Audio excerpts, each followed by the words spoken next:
사도신경으로 금요 기도회를 시작하겠습니다. 전능하사 천지를 만드신 하나님 아버지를 내가 믿사오며 그 외아들 우리 주 예수 그리스도를 믿사오니 이는 성령으로 잉태하사 동정녀 마리아에게 낳으시고 본디오 빌라도에게 고난을 받으사 십자가에 못 박혀 죽으시고 장사한 지 사흘 만에 죽은 자 가운데서 다시 살아나시며 하늘에 오르사 전능하신 하나님 우편에 앉아 계시다가 저리로서 산자와 죽은 자를 심판하러 오시리라. 성령을 믿사오며 거룩한 공예와 성도가 서로 교통하는 것과 죄를 사하여 주시는 것과 몸이 다시 사는 것과 영원히 사는 것을 믿사옵나이다. 아멘. 찬송가 325장 찬양 들으시겠습니다.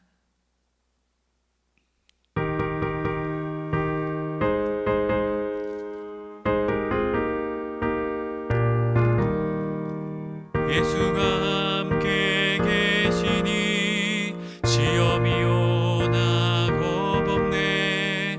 기쁨의 근원 되시는 예수를 위해 삽시다.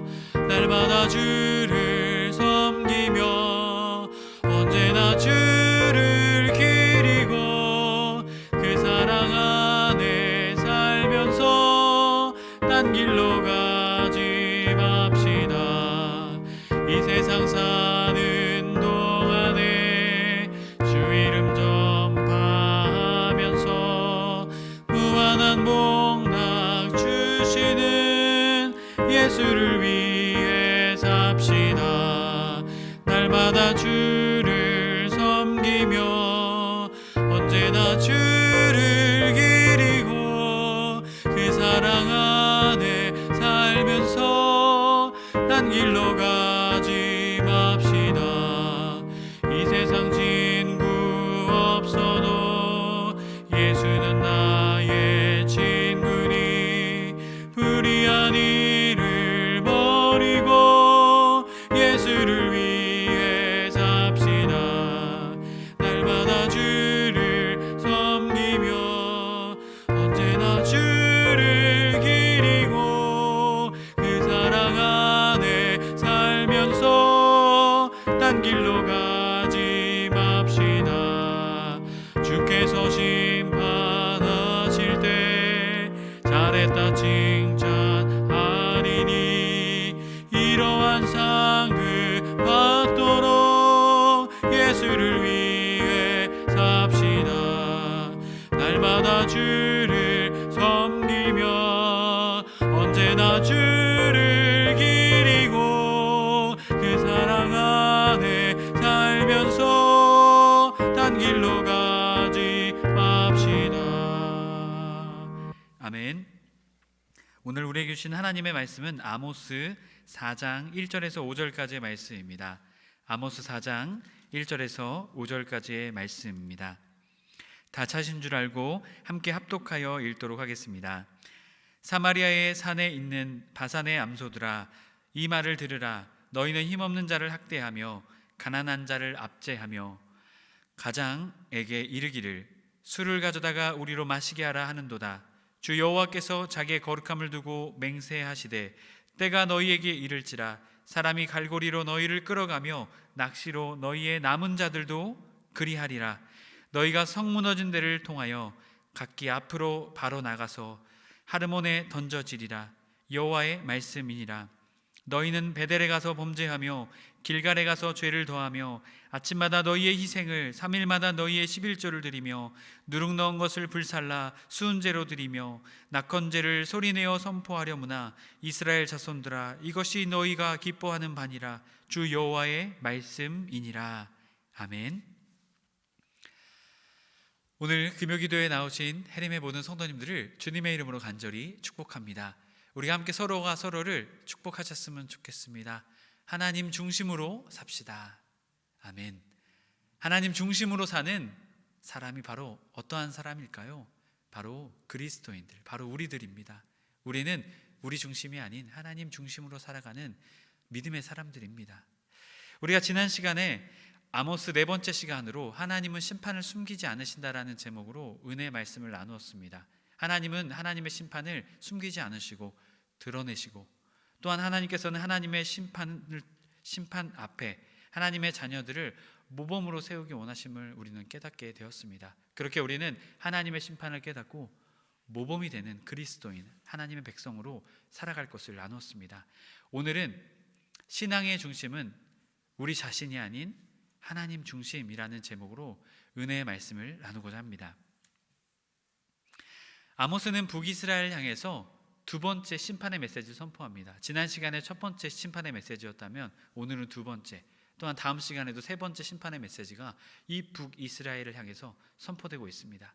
오늘의 말씀을 통해서는 두 가지에 대한 심판의 필요성에 대해서 말씀하고 계십니다. 두 가지를 가지고 아모스가 말하고 있는데요, 과연 어떠한 것일까요? 오늘 말씀을 통해서 그것을 알기 원합니다. 여러분, 요즘 참 사회적으로 문제가 되었던 사건들이 있었죠. 바로 정인이 사건입니다. 참 보는 사람들의 마음을 아프게 했던 사건이었습니다. 여러분, 이 정인이라는 아이는 한 어린 여자아이였습니다.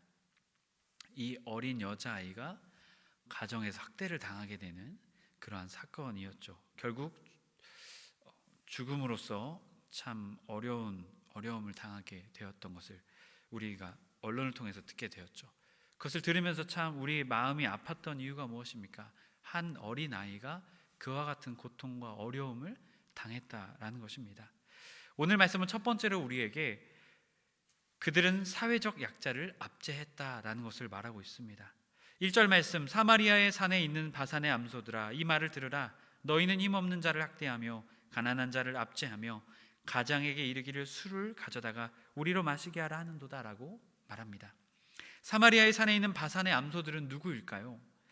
성경에서는 바산에 대한 최초의 기록은 민수기와 신명기의 말씀을 통해 나타납니다. 민수기 21장과 신명기 3장의 말씀인데요, 바산 왕 옥이 이스라엘을 대적하여 그가 전쟁을 벌이게 되죠. 결국 그는 60개의 성을 이스라엘에게 빼앗기고 말게 됩니다.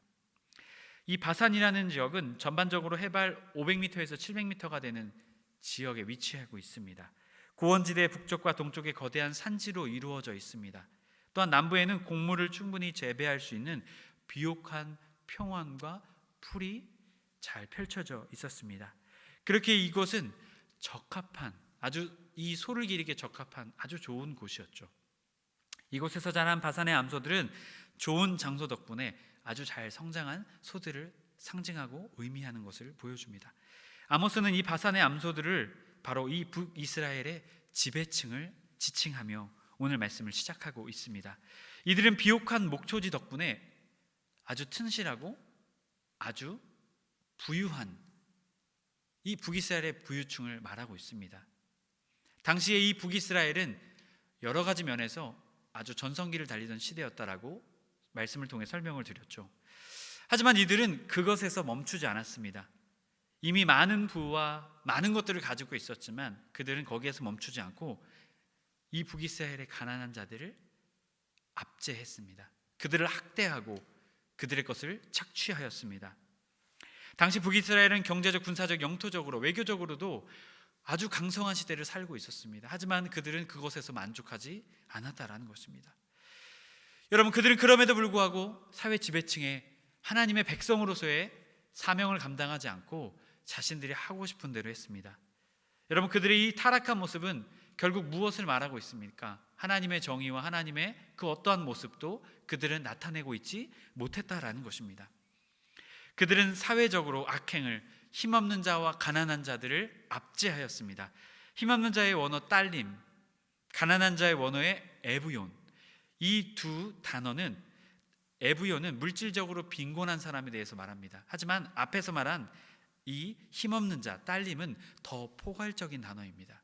경제적인 뿐만이 아니라 정복자들에 의해서 어떠한 착취를 당하게 되는 것, 또한 이 사회적으로 강한 자들, 사회적으로 힘이 있는 자들로부터 착취를 당하는 자들, 아주 포괄적으로 사용되는 단어였습니다. 힘없는 자와 가난한 자, 결국 이들은 이 물질적인 빈곤뿐만이 아니라 여러 측면에서 사회적인 그러한 약자들을 우리에게 말하고 있는 것입니다.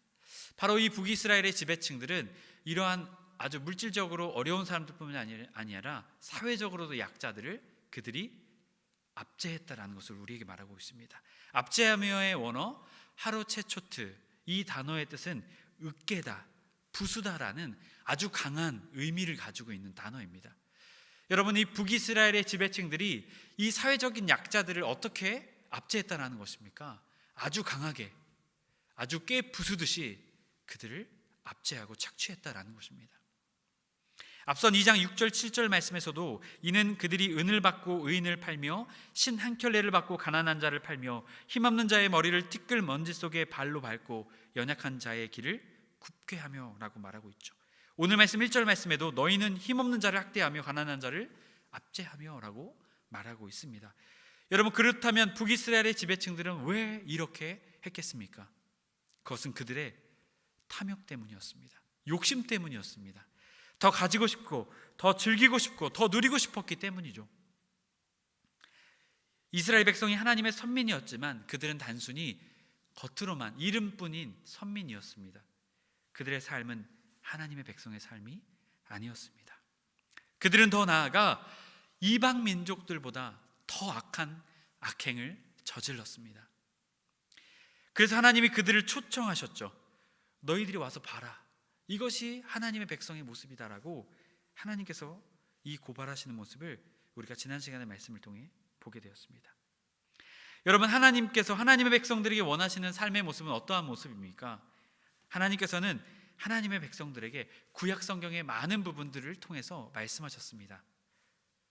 사회적인 약자, 고아와 여자, 고아와 과부와 객을, 또한 나그네들을 너희가 잘 대접하라라고 말씀하셨죠. 출애굽기의 말씀, 신명기, 시편, 이사야, 예레미야, 에스겔, 스가랴, 말라기 등의 말씀에서 지속적으로 고아와 과부와 객, 나그네들을 너희가 잘 대접하라라고 분명히 하나님께서 말씀하셨습니다. 또한 그들을 위해서 추수의 결실을 남길 것을 또한 말씀하셨죠. 여러분, 왜 그렇습니까? 하나님의 백성은 자기 자신만 잘 사는 사람이 아닙니다. 하나님을 통해서 자기 자신이 잘 살 뿐만이 아니라 축복을 받을 뿐만이 아니라 그것을 어떻게 해야 되는 것이죠? 이웃에게 나누는 자들이 바로 하나님의 백성의 삶임을 분명하게 구약 성경을 통해서도 우리에게 말씀하고 계십니다. 여러분, 또한 더 나아가서 창세기 1장 27절의 말씀이죠. 하나님이 자기 형상 곧 하나님의 형상대로 사람을 창조하시되 남자와 여자를 창조하시고, 하나님께서는 우리 사람을 하나님의 형상으로 만드셨습니다. 여러분, 결국 사람을 학대하고 압제하는 것, 그것은 누구를 학대하고 압제하는 것입니까? 하나님을 학대하고 압제하는 것입니다. 잠언의 말씀은 우리에게 말합니다. 잠언 14장 32절 말씀, 가난한 사람을 학대하는 자는 그를 지으신 이를 멸시하는 자요, 궁핍한 사람을 불쌍히 여기는 자는 주를 공경하는 자니라. 여러분, 더 나아가 예수님께서도 가장 큰 계명을 말씀하셨죠. 마태복음 22장 35절과 45절까지 말씀해서 하나님 사랑과 이웃 사랑에 대해서 말씀하셨습니다. 우리 그리스도인들은 하나님을 사랑할 뿐만이 아니라 우리의 이웃을 우리의 자신과 같이 사랑하는 사람이 되어야 하는 것입니다. 결국 사회적인 약자, 힘없고 연약한 사람들을 섬기며 사랑하는 자들이 바로 우리 그리스도인들임을 분명하게 말하고 있는 것입니다. 해림의 성도 여러분, 우리는 하나님을 사랑할 뿐만이 아니라 사회적인 약자, 우리의 이웃을 사랑하는 사람이 되어야 할 것입니다. 우리는 하나님을 사랑하는 것에 최선을 다할 뿐만이 아니라 이제 우리의 이웃, 더 나아가 사회적으로 약한 사람들, 그 사람들을 하나님의 사랑과 하나님의 은혜로 품어나가는, 섬기며 나아가는 우리가 되어야 하는 것입니다. 여러분, 이것은 단순히 하고 싶다고 하는 것, 하기 싫다고 안 하는 것이 아니라 우리에게 당연히 해야 하는, 우리 그리스도인들이 당연히 해야 하는 책임이고 의무인 것입니다. 여러분, 사실은 이러한 일들이 우리에게 어렵게 느껴질 수 있습니다. 하지만 먼저 그 시작을 작은 것에서부터 시작하면 우리도 능히 할 수 있습니다. 여러분, 우리가 직접적으로 도와주지 못한다면 간접적으로 우리가 도와줄 수 있겠죠. 기부를 한다든지, 또한 얼마의 금액을 약정하여서 그 금액을 어려운 사람들을 위해서 후원한다든지, 또한 우리가 직접적으로 섬기기 원한다면 우리 주변에 있는 사람들을, 우리가 가지고 있는 것들을 나눔으로써 우리가 또한 이러한 나눔과 사랑을 실천할 수 있을 것입니다. 처음부터 엄청난 도움을 드리는 것, 처음부터 엄청난 섬김을 하라고 말씀을 드리는 것이 아닙니다. 한 계단 한 계단 계단을 올라가듯이 우리가 우리의 삶 속에서 할 수 있는 것들을 하나하나 실천한다면 여러분, 우리는 하나님의 사랑을 우리의 삶을 통해 실천할 수 있을 것입니다. 먼저 따뜻한 말 한마디, 또한 약소한 선물, 그것을 나눔을 통해 하나님의 사랑을 실천하시는 해림의 모든 성도님들 되시길 주님의 이름으로 간절히 축복합니다. 오늘 말씀은 두 번째로 우리에게 이러한 말씀을 말하고 있습니다. 그들의 신앙의 중심은 하나님이 아닌 자기 자신이었습니다 라고 말하고 있습니다. 4절과 5절 말씀 함께 읽겠습니다. 너희는 베델에 가서 범죄하며 길갈에 가서 죄를 더하며 아침마다 너희의 희생을 3일마다 너희의 11조를 드리며 누룩 넣은 것을 불살라 수은제로 드리며 낙헌제를 소리내어 선포하려무나 이스라엘 자손들아, 이것이 너희가 기뻐하는 바니라. 주 여호와의 말씀이니라. 하나님께서는 북이스라엘의 지배층에 대해서 앞선 말씀을 통해서 사회적 악행에 대해서 말씀하셨다면 4절과 5절 말씀을 통해서는 종교적인 악행에 대해서, 종교적인 타락에 대해서 말씀하고 계십니다. 북이스라엘은 남유다와 분열을 겪게 되면서 이 북이스라엘 일대 왕이었던 여로보암이 이 북이스라엘에 성전을 세우게 됩니다. 왜 세웠습니까? 이 북이스라엘의 사람들이 하나님을 예배하러 이 남유다 예루살렘 성전으로 갔다가 그들이 마음이 빼앗겨서 올라오지 않을까 봐 걱정이 되어서 임의로 성전을 이 북이스라엘의 두 곳에 짓게 됩니다. 바로 베델과 단이라는 곳에 성전을 짓게 되었습니다. 그곳에 성전을 짓게 되었는데 금송아지 우상을 만들어서 그곳에 예배 중심으로 삼게 되었습니다. 여러분, 이 금송아지는 이 출애굽할 때 하나님 우리를 애굽에서 인도한 신이다라고 말하면서 그들이 금송아지 우상을 만들었었죠. 그것과 동일한 죄를 범하게 되었던 것입니다. 결국 이곳에서 드리는 것, 이 장소에서 드리게 되는, 결국 그들의 첫 시작부터가 잘못되었음을 우리는 이것을 통해 깨닫게 됩니다. 이것은 북이스라엘의 첫 번째 단추가 잘못되었음을, 이것을 다시 잘못되었던 것을 깨달아서 다시금 회개하고 이것을 돌이켰던 왕이 없었습니다. 결국 이 북이스라엘은 그 첫 단추부터가 잘못된 길로 빠질 수밖에 없었음을 우리는 깨닫게 됩니다. 바로 이 장소에서 이 북이스라엘 지배층들은 매일 아침마다 희생을 드렸고 11조와 수은제와 낙헌제를 드렸다라고 오늘 말씀은 말하고 있습니다. 모세 율법에 의하면 성전에서 매일 드리는 번제가 있었습니다. 다른 이 말로는 오늘 이 성경에서 사용된 이 단어와는 다른 원어로 사용이 되어졌습니다. 제바흐라는 것인데요, 매일 드리는 전제 외에 자원에서 드리는 제사입니다. 이것은 매일 드리는 것이 아니라 자원에서 어떤 감사한 것이 있었을 때 하나님께 드리는 것이었습니다. 하지만 이것을 어떻게 드렸다라는 것이죠? 매일매일 드렸다라는 것입니다. 목사님, 이거 좋은 거 아닌가요? 여러분, 그런데 성경에서 말하고 있는 것은 하나님의 말씀대로 그들이 드리지 않았다라는 것입니다. 또한 그들에게 말하고 있는 이 11조는 이 구약 성경에서는 11조를 약 세 가지 값으로 분류합니다. 첫 번째는 제사장과 레위인을 위해서 성도들의 소득의 10분의 1을 헌금한 11조, 또한 두 번째로는 성전의 각종 행사, 또한 성전 기구 수리 및 보수를 위한 헌금한 것, 세 번째로 안식년을 기준하여 매년 3년마다 그의 11조를 비축하여 두었다가 고아와 과부와 객을 위해서 가난한 자들을 위해서 헌금하는 헌금이었습니다. 여기서 말하는 것은 이 세 번째 11조를 말하고 있는데요, 3년에 한 번이 아닌 3일에 한 번 그들이 드렸다라는 것입니다.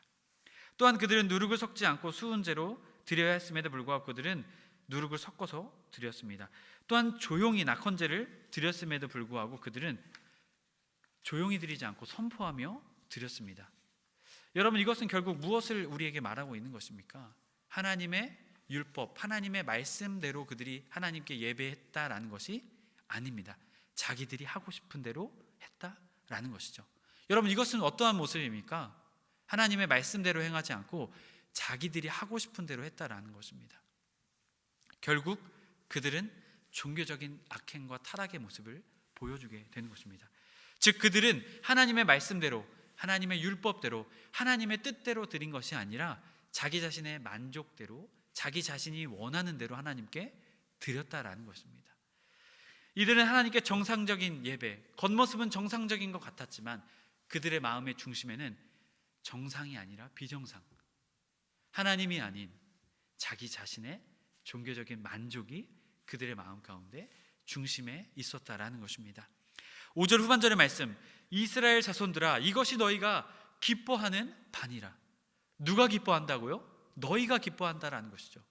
이 모든 희생과 나에게 드리는 것이 내가 기쁨이 된다라고 말하고 있지 않습니다. 너희의 기쁨이 되는 바다라고 말하고 있는 것입니다. 이 모든 신앙의 모습이 누구를 위한 것임을 말하고 있습니까? 자기 자신을 위한 것임을 말하고 있습니다. 이스라엘 자손은 자기의 만족을 위해서 하나님께 예배하고 헌금을 드렸다라는 것입니다. 또한 다른 사람들이 자신을 보아주기 위해서, 다른 사람이 나를 어떻게 볼까라는 그 마음을 가지고 그들이 하나님께 이러한 것을 드렸다라는 것입니다. 바로 그들의 중심이 잘못되었음을 아모스는 지적하고 있는 것입니다. 아무리 신앙적으로 종교적으로 열심히 있고 크고 대단한 것처럼 그들에게 보일지라도 하나님의 말씀을 떠난 그들의 마음의 중심이 하나님이 없는 자들의 그러한 신앙적인 행위와 모습들은 죄를 더하는 것임을 우리는 오늘 말씀을 통해 깨닫게 됩니다. 결국 하나님의 분노와 심판을 초래하게 되고야 마는 것입니다. 이것은 하나님을 떠난 우상 숭배와도 같습니다. 하나님을 진정으로 섬기는 것이 아니라 누구를 섬기는 것입니까? 자기 자신. 결국 자기 자신을 섬기는 우상을 숭배하게 되는 것이죠. 하나님이 한 자기 자신의 만족을 위해서, 사람들의 또한 시선을 위해서 그들은 하나님께 예배를 드렸다라는 것입니다. 결국 그러한 자들의 끝은 하나님의 분노와 하나님의 심판, 그 앞에 서게 되는 것입니다. 하나님의 성도 여러분, 우리의 신앙의 중심은 누가 계십니까? 하나님이십니까? 아니면 자기 자신? 아니면 나를 바라보는 다른 사람들의 시선에 있지는 않습니까? 우리는 우리의 신앙의 중심을 점검해야 될 줄로 믿습니다. 우리의 신앙의 중심은 우리 자신이 아닌, 다른 사람이 아닌 오직 하나님 한 분이심, 하나님 한 분이 되어야 됨을 우리는 믿음으로 붙잡고 나아가야 될 줄로 믿습니다. 여러분, 그러하게 될 때 우리의 신앙생활은 하나님을 사랑할 뿐만이 아니라 하나님의 사랑이 우리의 삶을 통해 흘러가는 진정한 하나님의 백성, 하나님의 자녀, 진정한 그리스도인의 삶을 살아가게 될 줄로 믿습니다. 그러한 신앙의 삶을 살아가시길, 우리 해림의 모든 성도님들이 그러한 믿음의 삶, 신앙의 삶을 살아내시길 주님의 이름으로 간절히 축복합니다. 우리 함께 말씀을 붙잡고 기도하기 원합니다. 주님, 하나님을 사랑할 뿐만이 아니라 우리의 이웃을 우리의 자신과 같이 사랑하는 자들이 되게 하여 주옵소서. 주님, 큰 것이 아니라 작은 것에서부터 주님의 사랑을 실천하게 하여 주옵소서. 또한 주님, 자기의 만족의 신앙생활이 아니라 하나님을 만족시키며 하나님을 기쁘시게 하는 신앙생활을 감당케 하여 주옵소서. 이 시간 다 같이 두 가지 기도 제목 가지고 우리 주여 한번 외치나요? 합심해서 기도하시겠습니다. 주여,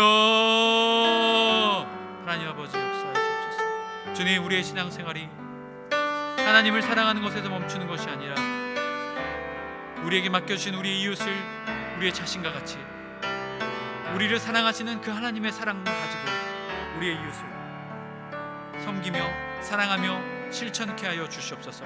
혹시 우리가 우리의 이웃들을 억압하고 괴롭게 하고 힘들게 하고 있지 않았습니까? 주님, 우리의 그러한 마음들이 있었다면 회개하며 우리의 삶을 돌이키며 주님, 다 우리가 피해를 주고 어렵게 한 이들에게 용서를 구하며 나아가는 우리의 삶이 되게 하여 주시옵소서. 그리하여서 우리의 삶을 통해 하나님의 사랑과 하나님의 은혜가 흘러넘치는 축복의 삶, 은혜의 삶이 되게 하여 주시옵소서. 주님, 또한 우리의 신앙이 우리의 만족과 또한 다른 사람들의 시선, 그 만족으로 살아가는 것이 아니라 오직 하나님을 만족시키며 하나님을 기쁘시게 하는 진정한 신앙의 삶을 살 수 있도록 주님, 우리를 붙잡아 주시옵소서. 주님, 우리의 신앙의 중심은 오직 하나님이십니다. 우리의 자신이 아니라 또한 우리의 만족이 아니라 다른 사람들의 시선이 아니라 다른 사람들의 만족이 아니라 오직 주님의 기쁨과 만족이 되어야 함을 우리가 깨닫게 하여 주시옵소서. 그리하여서 오직 주님께 기쁨이 되며 주님께 만족을 드리며 주님께 우리의 전부를 드릴 수 있는 그런 신앙생활을 살아내는 우리 모두가 되게 하여 주시옵소서. 주님, 우리를 세워주시고 인도하시옵소서. 사랑의 하나님, 우리의 삶의 모습이 어찌나 우리의 중심이었는지, 하나님 중심이 아닌 우리가 중심이었는지 회개하며 나아갑니다. 주님, 하나님을 사랑한다라고 고백하지만 우리의 삶에서 우리의 이웃을 진정으로 사랑하지 못했습니다. 주님, 회개하며 나아가오니 하나님을 사랑하는 것, 그것에서 더 나아가 하나님의 사랑을 가지고 다른 사람들, 우리의 이웃들에게, 또한 사회적으로 고통당하는 약자들에게 주님의 사랑을 흘려보낼 수 있는 우리 모두가 되게 하여 주시옵소서. 주님, 또한 우리의 신앙이 우리의 만족만을 위해서 하는 신앙이 아니라, 다른 사람들의 시선의 만족감을 위해서 신앙생활하는 것이 아니라 오직 주님 한 분만을 기쁨으로 여기며 주님 한 분만을 만족으로 여기며 신앙생활하는 우리 모두가 되게 하여 주옵소서. 그리하여 주님께서 원하시는 참된 그리스도인, 참된 백성, 참된 자녀의 삶을 살 수 있도록 저희들을 붙잡아 주시옵소서. 우리 주 예수 그리스도의 이름으로 기도드립니다. 아멘. 우리가 다시 한 번 더 기도하기 원합니다. 우리 각자의 기도 제목을 위해서, 또한 해림교회를 위해서 우리 주여 한번 외친 다음에 다 같이 합심해서 기도드리겠습니다. 주여, 아버지 붙잡아 주시옵소서. 하나님,